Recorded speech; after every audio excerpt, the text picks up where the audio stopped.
जय हिंद। देखिए, मैं गरिमा कोचिंग सेंटर से राज सर आशा करता हूँ, उम्मीद करता हूँ आप लोग एकदम मस्त होंगे, ठीक होंगे, सभी अच्छे से पढ़ाई कर रहे होंगे। तो बेटा बस पढ़ाई करते रहिए यूपी बोर्ड 2027 के लिए। तो देखिए, मैं भी आज आपके लिए क्लास लेके आया हूँ यूपी बोर्ड 2027 के लिए, बेहतरीन क्लास। बेटा जो हमारी शेष एक्सरसाइज 3.1 रह गई थी उसे कंप्लीट करते हैं।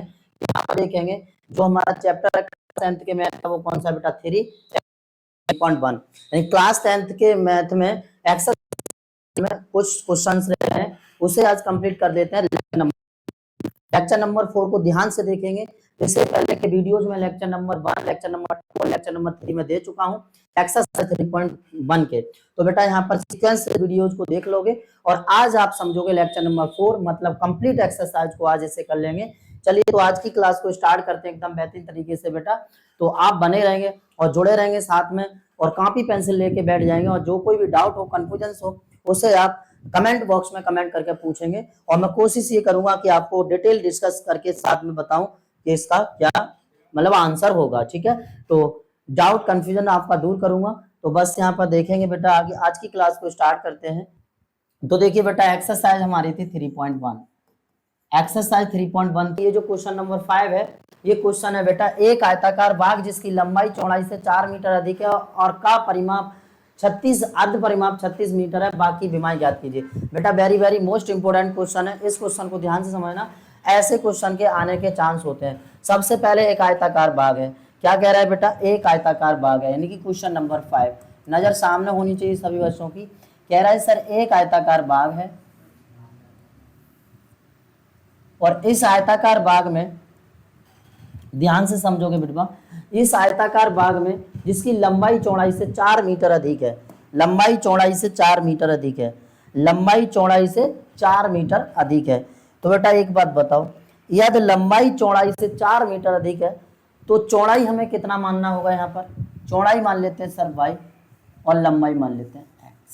थोड़ा सा ध्यान से समझोगे, हमने लंबाई ले ली x और चौड़ाई ले ली बेटा y। तो अकॉर्डिंग टू क्वेश्चन सबसे पहले हम यहाँ पर मान लेते हैं, चलिए चित्र तो बना दिया है, मैं यहाँ पर लिख के भी आपको बता दूं।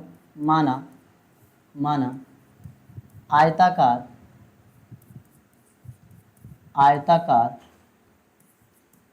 बाग की लंबाई x और चौड़ाई y मीटर है, x मीटर और y मीटर। क्या इतनी सी बात समझ गए सब बच्चों? और यदि इतनी सी बात समझ गए तो बेटा एक छोटी सी बात और यहाँ पर देखिए, ये कह रहा है कि आयताकार बाग की लंबाई चौड़ाई से 4 मीटर अधिक है। लंबाई, तो अकॉर्डिंग टू क्वेश्चन लंबाई चौड़ाई से 4 मीटर अधिक है। बेटा लंबाई चौड़ाई से 4 मीटर अधिक है, लंबाई चौड़ाई से 4 मीटर अधिक है। अधिक होता है वहां प्लस करते हैं, कम होता है वहां माइनस करते हैं। तो बेटा y को इधर ले लें, x minus y equal to 4, equation number first. इसी तरह सेकंड केस में देखेंगे बाबू, ये हमारा फर्स्ट केस हो गया और ये है हमारा सेकंड केस। सेकंड केस में वो ये कह रहा है कि अर्ध परिमाप 36 मीटर हो, अर्ध परिमाप 36 मीटर, यानी x plus y into 2 equal to 36। बेटा ये फुल परिमाप है, इसका आधा कर देंगे तो 2 से 2 यहाँ पर बाबू डिवाइड हो जाएगा, यहाँ पर देखिए कैंसिल, तो x plus y equal, equation number second. यहाँ तक समझ गए? अब बेटा दोनों समीकरणों को यहाँ पर क्या कर लेंगे, हल कर लेंगे। समीकरण फर्स्ट एंड सेकंड, तो देखेंगे बाबू x minus y equal to 4 and x plus y equal to 36। ठीक है यहाँ तक, x plus y equal to 36। अब आप देखिए y माइनस का है एक जगह और दूसरी जगह y प्लस का, ये आपस में कैंसिल हो जाएंगे। x और x 2x और 36 और 4 कितना बेटा 40। x बराबर 40 बट्टा 2, 2 दूनी 4, x बराबर कितना बाबू 20। यहाँ तक क्लियर सब बच्चों को? ठीक है, ये x की वैल्यू आ गई 20, यानी कि ये आ गया 20 मीटर। जो लंबाई है वो कितनी है? 20 मीटर है। अब हम बात करते हैं चौड़ाई की, तो बेटा x का मान उठाओ समीकरण 1 में रख दो, समीकरण 1 से समीकरण 1 से। तो x minus y equal to 4, बेटा x की वैल्यू है 20 माइनस वाई इक्वल टू 20 को उधर ले जाइए, माइनस वाई इक्वल टू 4 माइनस 20, 4 में से 20 जाएगा बेटा, बचेगा माइनस का 16, माइनस से minus cancel, y equal to 16 metre. यानी कि सर यहाँ पर जो चौड़ाई है वो 16 मीटर है और लंबाई यहाँ पर 20 मीटर है, इसीलिए क्वेश्चन में कह रहा है कि लंबाई चौड़ाई से 4 मीटर अधिक है। आपको साफ साफ यहाँ पर समझ में आ गया होगा ये क्वेश्चन। आगे नेक्स्ट क्वेश्चन को देखते हैं बेटा। नेक्स्ट क्वेश्चन है हमारा क्वेश्चन नंबर 6 क्वेश्चन है। एक रैखिक समीकरण 2x प्लस 3y माइनस 8 बराबर 0 दी गई है। दो चरों में एक ऐसी और रैखिक समीकरण लिखिए ताकि प्राप्त युग्म का ज्यामितीय निरूपण जैसा कि प्रतिच्छेदित करती हो और समपाती रेखाएं हो और समांतर रेखाएं हो। तो एक छोटी सी बात आप बताइए, यहाँ पर मैंने आपको बता दिया है कि प्रतिच्छेदित कब करेंगी, जब a1 a2 b1 b2 और c1 c2 आपस में बराबर नहीं होंगे। और यहाँ पर संपाती कब होंगे, जब ये तीनों आपस में बराबर होंगे। और समांतर कब होंगे, जब दो बराबर होते हैं और एक बराबर नहीं होता है। तो इनके बारे में मैं आपको बता चुका हूं। यहाँ पर देखिए बेटा, एक तो रैखिक समीकरण दिया है 2x प्लस 3y माइनस 8 बराबर 0। इसकी तरह हमें अपनी तरफ से कोई एक और रैखिक समीकरण लेके सबसे पहला पॉइंट में प्रतिच्छेदित दिखाना है, दूसरे पॉइंट में समांतर दिखाना है और तीसरे पॉइंट में संपाती दिखाना है। क्या यहाँ तक समझ गए? अब बेटा नेक्स्ट ये क्वेश्चन आप लोग होमवर्क में करके बताएंगे, और यदि क्वेश्चन नहीं आए तो कमेंट बॉक्स में से हम आप लोग पूछेंगे, मैं फुल डिटेल डिस्कस इस क्वेश्चन को करूंगा, मैं लोग अच्छी तरह से आप लोगों को समझाऊंगा। ठीक है बेटा। अब नेक्स्ट यहाँ पर देखते हैं क्वेश्चन नंबर 7। समीकरणों x minus y plus 1 equal to 0 और 3x प्लस 2y माइनस 12 बराबर 0 का ग्राफ खींचिए और x अक्ष और इन रेखाओं से बने त्रिभुज के शीर्षों के निर्देशांक ज्ञात कीजिए और त्रिभुजाकार पटल को छायांकित भी कीजिए। बेटा यहाँ पर देखिए, सबसे पहली बात है जो हमारे पास समीकरण दिए हैं वो लिखो, यानी क्वेश्चन नंबर है बेटवा, क्वेश्चन नंबर है यहाँ पर लास्ट, इस एक्सरसाइज का लास्ट क्वेश्चन है, क्वेश्चन नंबर 7। सबसे पहला x minus y x minus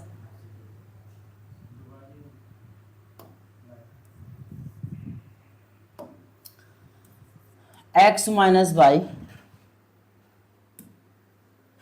plus 1 बराबर 0। दूसरा समीकरण है बेटा 3x प्लस 2y माइनस 12 बराबर 0। ये हमारे पास दो समीकरण दिए हैं। सबसे पहले हमें क्या करना है, थोड़ा सा समझेंगे यहाँ पर। सबसे पहले हमें यहाँ पर करना है इन दोनों को हल। तो बेटा यहाँ पर ये equation number first and equation number second, ठीक है। तो यहाँ पर देखेंगे बेटा जी, समीकरण 1 व 2 से एन हल करना है। तो इस y का गुणांक देखो तो y का गुणांक देखो बेटा 1, इस y के गुणांक का गुणा कर दो 2 में और इस y के गुणांक का गुणा कर दो बेटा 1 में। तो 2 है यहाँ पर, 2 का गुणा कर दिए करिए तो ये हो जाएगा 2x माइनस 2y प्लस 2 बन जा 2 इक्वल टू 0। और यहाँ पर 1 का करेंगे तो बेटा वही आ जाएगा, 1 का किसी भी संख्या में मल्टीपल करते हैं वही संख्या रहती है। क्या यहाँ तक क्लियर हो गया सब बच्चों को? तो बेटा देखिए 2y कैंसिल दिस आउट क्योंकि ये माइनस प्लस का है। 3x 2x कितना हो गया बेटा 5x, और ये हो गया यहाँ पर माइनस का 12 में से 2 गया तो बचा बेटा माइनस का 10 बराबर 0। 10 को उधर ले जाइए तो 5x इक्वल टू बेटा 10 और 5 दूनी 10, यानी x बराबर यहाँ पर आ गया सर, x बराबर x की वैल्यू उठाएंगे समीकरण 1 या 2 में किसी में भी आप रख सकते हैं। तो समीकरण 1 से बेटा x की value x minus y plus 1 equal to 0, x की value 2 minus y plus 1 equal to 0। यहाँ पर बेटा y हमें निकालना है माइनस वाई प्लस 1 और 2 कितना 3 को उधर ले जाएंगे माइनस का 3, माइनस से minus cancel, y equal to 3। क्या यहाँ तक समझ में आ गया सब बच्चों को? बेटा x की वैल्यू आ गई हमारे पास 2 और y की वैल्यू आ गई 3। अब एक एक करके बारी बारी से इनका हम क्या बना लेते हैं, यहाँ पर ग्राफ बना लेते हैं। ध्यान से देखें, सॉरी सबसे पहले टेबल बनाए। तो देखो बेटा समीकरण 1 से x माइनस वाई, एक छोटी सी बात बताओ, 1 इधर प्लस का उधर जाएगा तो काय का हो जाएगा माइनस का। एक पद को उधर लेके जाते हैं टेबल बनाने के लिए, चाहे वाई को लेके चले जाओ, चाहे बेटा एक्स को लेके चले जाओ। तो वाई को उधर लेके जाओ, एक्स बराबर -1 और प्लस का वाई। अब यहाँ पर एक ऐसा बॉक्स बनाएंगे, इसमें डबल करेंगे और 2 या 3 कॉलम को बना लेंगे। बेटा एक कॉलम में आप एक्स लिख लेंगे और दूसरे कॉलम में वाई लिख लेंगे। एक्स की वैल्यू आपकी 2 आई है और वाई की बेटा 3 आई है। मैंने बताया एक्स की लाइन में वाई के पास देखिए +1 है, तो +1 2 3 और +1 3 बेटा 4। एक्स की लाइन में वाई के पास और वाई की लाइन में एक्स के पास +1, तो बेटा 4 +1 तो यहाँ पर 5। पहला समीकरण का हमारा टेबल बन के तैयार हो गया, ठीक है। और पहले समीकरण की टेबल बन चुकी है। अब बनाएंगे बेटा सेकंड समीकरण की, समीकरण 2 से, समीकरण 2 से। बेटा समीकरण 2 यहाँ पर क्या है देखेंगे, 3x + 2y -12 उधर जाएगा तो बेटा +12, 2y के पद को उधर ले जाइए तो 3x बराबर 12 -2। आराम से समझ में आ गया होगा। एक बॉक्स बनाइए इस तरह और इसका डबल कर दीजिए इस तरह, कॉलम बना लीजिए इस तरह, और जो वैल्यू आपने पहले फाइंड कर ली है एक्स और वाई की वो वैल्यू लिख लीजिए, ठीक है बेटा। एक्स की वैल्यू कितनी आई है बाबू, यहाँ पर 2 और वाई की है 3। एक्स की लाइन में वाई के पास -2 तो ये 0, फिर बेटा -2 तो ये -2। वाई की लाइन में एक्स के पास 3 3 3 बेटा 6 और 6 3 कितना हो जाएगा, 1 मिनट, 6 3 कितना हो जाएगा बेटा 9। क्या टेबल समझ में आ गई? और यदि टेबल समझ में आ गई, अब हमें बना लेना है क्या बेटा, ग्राफ। तो ग्राफ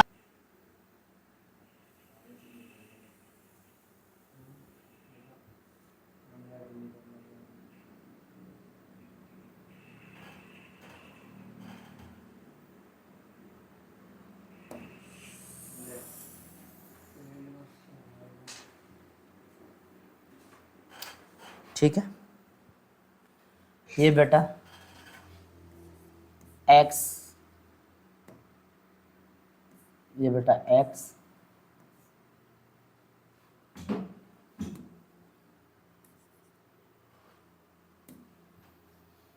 ये बेटा x और ये x डैश, ये y और ये y डैश।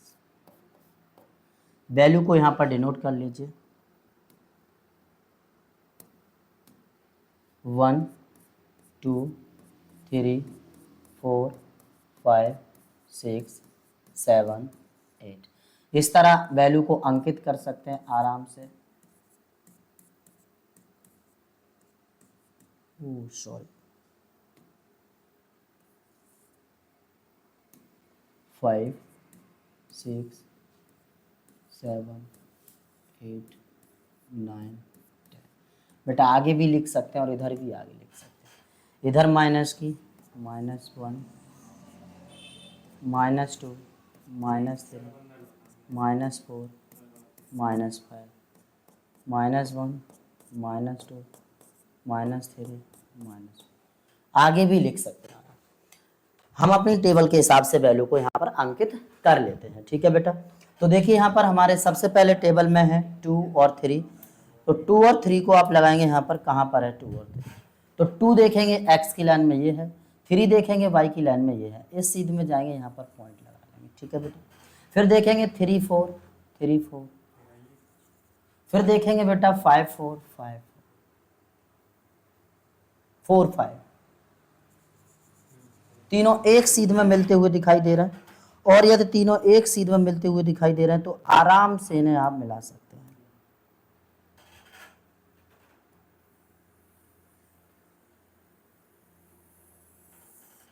तीनों को आराम से मिला सकते हैं। थोड़ा सा 1 मिनट,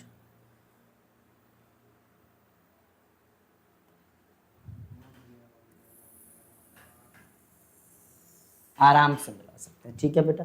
ये जो ग्राफ बन गया, ये वाली जो रेखा है बेटा वो किसके लिए है, वो हमारी x - y +1 बराबर 0 के लिए।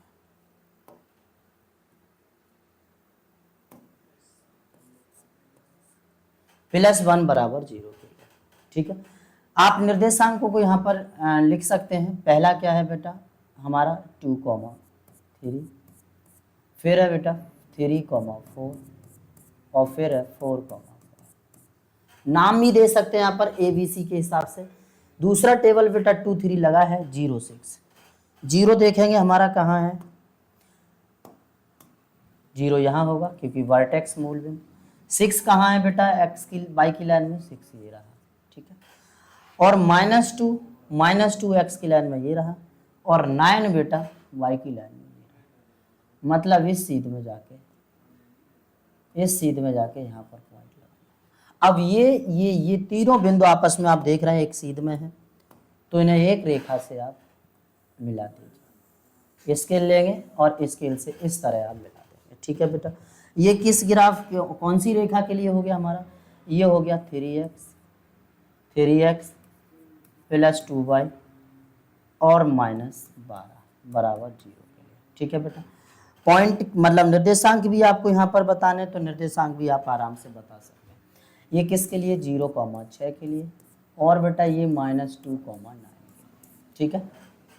अब बात करते हैं कि यहाँ पर छायांकित पार्ट, तो जो त्रिभुजाकार पटल होगा बेटा उसको हमें छायांकित करना होगा।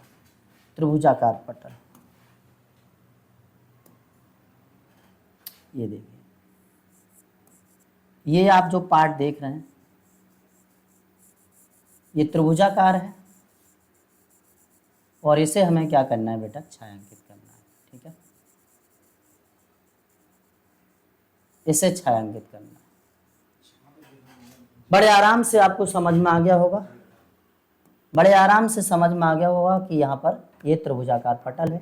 निर्देशांक आपके सामने लिखे हैं, ग्राफ आपके सामने बना हुआ है। प्रत्येक रेखा का ग्राफ भी यहाँ पर बना है। 2 रेखाएं थी हमारे पास, पहली और दूसरी, दोनों रेखाओं के ग्राफ बने हैं। यहाँ पर पूरा ग्राफ कंप्लीट है, निर्देशांक भी कंप्लीट है, ABC पॉइंट नाम दे सकते हैं, त्रिभुजाकार पटल भी छायांकित है। तो क्वेश्चन बहुत अच्छी तरीके से आप लोगों को समझ में आ गया होगा। एक बार आप इसका रिवाइज कर लीजिए कॉपी पेंसिल लेके बेटा, आपको 100% क्लियर हो जाएगा। और यदि फिर भी कोई डाउट है तो कमेंट बॉक्स में आप उसका जरूर पूछेंगे, हम डाउट जरूर पूछेंगे, जिससे कि मैं आप लोगों का डाउट क्लियर कर सकूं। तो आप बने रहिए और जुड़े रहिए, और चैनल को बेटा सब्सक्राइब करिए, प्लीज़ वीडियो को लाइक भी कर दीजिए। और अब मैं नेक्स्ट वीडियो में आऊँगा, नेक्स्ट एक्सरसाइज 3.2 को लेकर एकदम बेसिक से और उसके फुल इंट्रोडक्शन के साथ। तो बस पढ़ाई करते रहिए आराम से। जय हिंद।